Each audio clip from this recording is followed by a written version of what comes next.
tonight questions about just how much parking will be available around the Coca-Cola Amphitheater when it opens. The BJCC says their parking decks will be complete. However, some developers are asking for a temporary parking amendment that would add parking lots in some surrounding neighborhoods. CBS 42's Sidney Spencer is live in Birmingham. She's been to one of those areas in Druid Hills. And Sidney, what are they telling you? Yeah, well, Sherry, the developers are asking for gravel lots in the Druid Hills and Evergreen neighborhoods. The president of the Druid Hills neighborhood says she hopes this is, in fact, temporary and not long term. With construction underway, the Coca-Cola Amphitheater is expected to have a capacity of 9,300. According to those overseeing the project, parking and traffic is expected to show that. Officials with the BJCC, which owns 2 parking decks set to be used for the amphitheater, says their parking lots will be complete before the amphitheater's first show on June 22nd.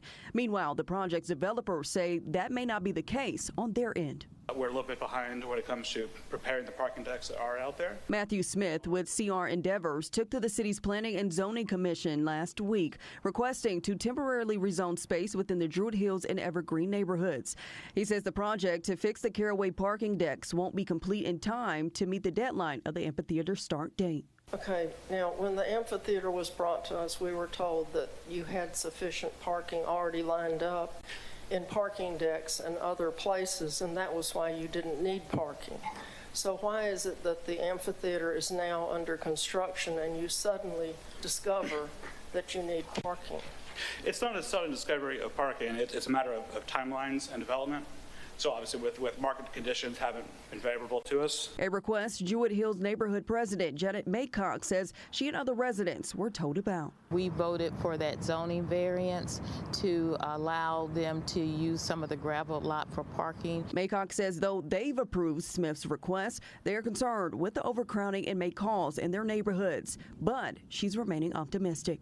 We're going to be inconvenienced a bit in our neighborhood with the parking, but our hope is that this is a temporary fix to the situation and that these parking decks will be done as scheduled. Now, in that meeting, Smith did not give a set date when construction on the parking decks will be completed, but the request will be for 1 year. The commission has not officially voted on this. Live in Birmingham, Sidney Spencer, CBS 42 News.